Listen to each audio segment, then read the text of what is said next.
भारत पर हम सभी को नाज है। यही वो डोर है जो हमें रोजाना जोड़ती है, राष्ट्र का भाव पिरोती है, संकल्पित करती है और हमें राष्ट्र हित के प्रति प्रेरित करती है। क्योंकि राष्ट्र हित केवल एक शब्द नहीं, करोड़ों भारतीयों की आत्मा है। एक ऐसा संकल्प है जो हमारे रगों में दौड़ता है, हर सांस में बहता है।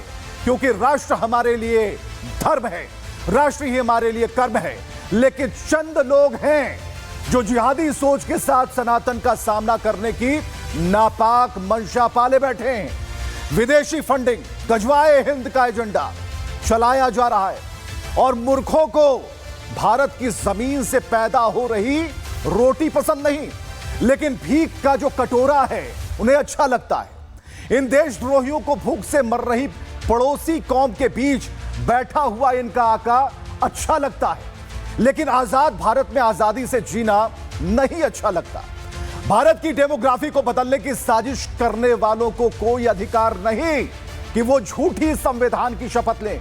उन पार्टियों को भारत के नागरिकों का एक भी वोट लेने का अधिकार नहीं है जो ऐसे राष्ट्रद्रोहियों को पनाह देते हैं, संसद पहुंचाते हैं। उत्तर प्रदेश में एक पार्टी के पूर्व सांसद की पोल खुली, ऐसी पोल खुली जिसके कारनामों के उजागर होने के बाद उसे आम जनता एक अलग ही तमगा दे रही है। देखिए,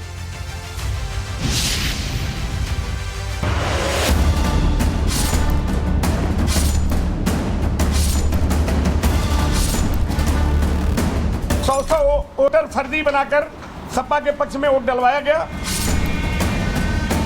एक ही मकान संख्या में सैकड़ों आदमी को नाम डाल देते हैं। डीएम कनगो नकपाल कलेक्टर एसपी क्या होते हैं। हम तुम्हारा खेत हम नापेंगे। ये आईएसआई का एजेंट है, ये संत कबीर नगर का रहने वाला है।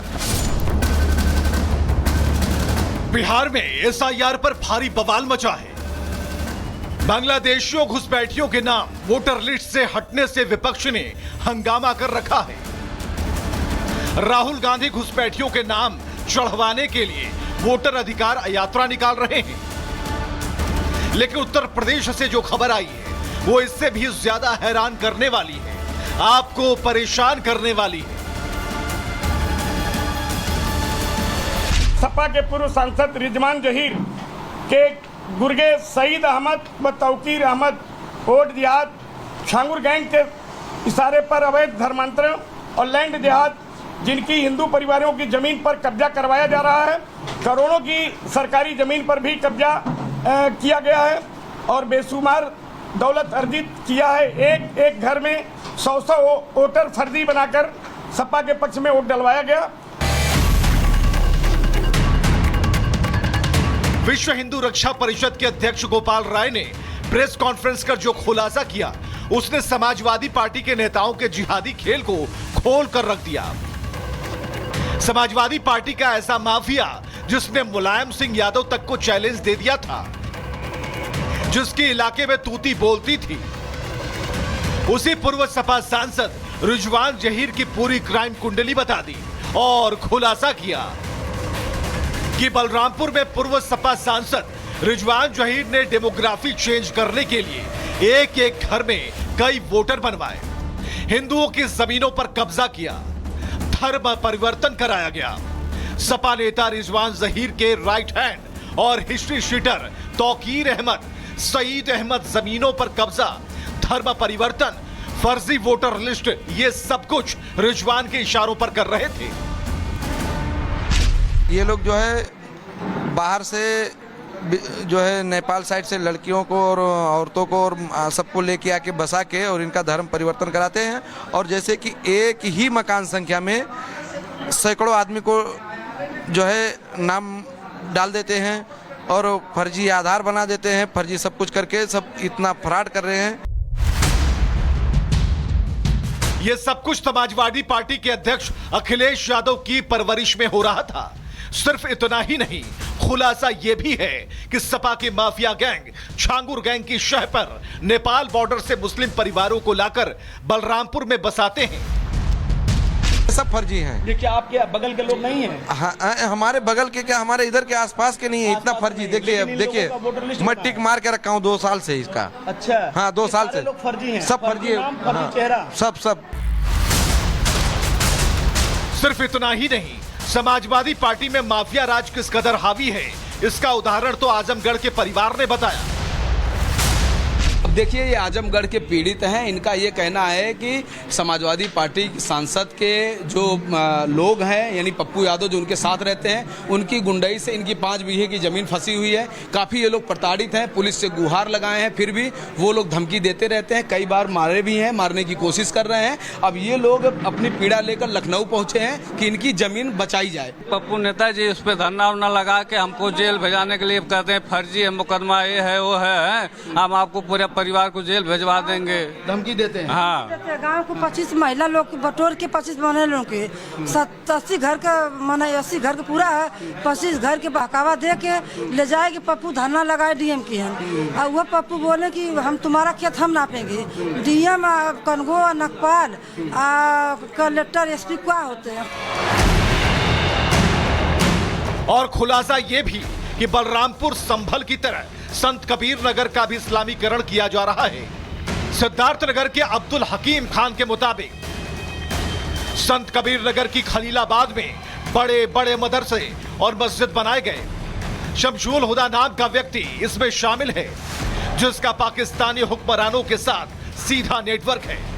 आरोप है उसके पास दोहरी नागरिकता है और उसने लगभग 500 करोड़ की संपत्ति बनाई है।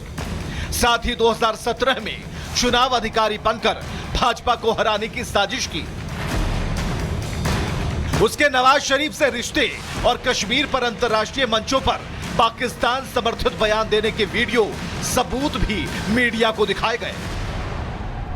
फोटोग्राफ में देखिए, ये देखिए शमसुल हुदा है, नवाज शरीफ का भतीजा भी। हाँ ये शमसुल हुदा, ये सारे जी ये सारे ISI के एजेंट हैं। साउथ अफ्रीका की पाकिस्तान की एम्बेसी में फ्री में जो पाकिस्तान की जी वहाँ पर 5 अगस्त को ये लोग काला दिवस मनाए। फ्री कश्मीर जिसमें ये ISI से रिश्ता भी है। जी ISI से रिश्ता है। और ये चीफ गेस्ट गंभीर मामले निकल कर आ रहे हैं। आखिर उत्तर प्रदेश में क्या क्या हो रहा है। एक वक्त था जब उत्तर प्रदेश में समाजवादी पार्टी की सरकार थी, माफियाओं का राज था, हर जिले में एक माफिया होता था। अतीक अहमद, मुख्तार अंसारी जैसे लोगों का वर्चस्व था। तभी इनमें एक और नाम था, बाहुबली पूर्व सपा सांसद रिजवान जहीर का। तो राष्ट्र को तोड़ने की नापाक कोशिश में जुटे ऐसे कई गैंग हैं जो भेष बदलकर, नाम बदलकर, पहचान बदलकर हमारी हिंदू बहु बेटियों को धर्मांतरण की काली कोठरी में धकेल रहे हैं। प्यार का नाटक, फरेब का धंधा, गैंगरेप और फिर निकाह। ये 1-2 दिन की प्लानिंग नहीं होती, ये पूरा रैकेट काम करता है। इसके लिए फंडिंग होती है। हिंदू लड़कियों को झूठी दुनिया के हसीन सपने दिखाए जाते हैं, जिनमें कोई भी आसानी से फंस सकता, कभी प्यार के जाल में, तो कभी आपत्तिजनक वीडियो लीक करने की धमकियां देकर, तो कभी परिवार पर हमला करवाकर। मकसद बस यही होता है कि हिंदू लड़कियों को जबरन निकाह कराओ और फिर झोंक दो ऐसी अंधी दुनिया में जहां सिर्फ उत्पीड़न है, जिल्लत से ज्यादा कुछ नहीं। बरेली, आगरा, शाहजहांपुर, इंदौर, बलरामपुर और देश की राजधानी दिल्ली में हजारों लाखों मामले। कहां हैं हमारी बहनें, कहां हैं हमारी बेटियां? भारत का हिंदू क्या इतना कमजोर हो गया कि वो अपनी इज्जत को बचा नहीं पा रहा? लेकिन हमें साथ मिलकर लड़ना होगा और इस राष्ट्र के सम्मान के लिए, क्योंकि राष्ट्र से बढ़कर कुछ भी नहीं।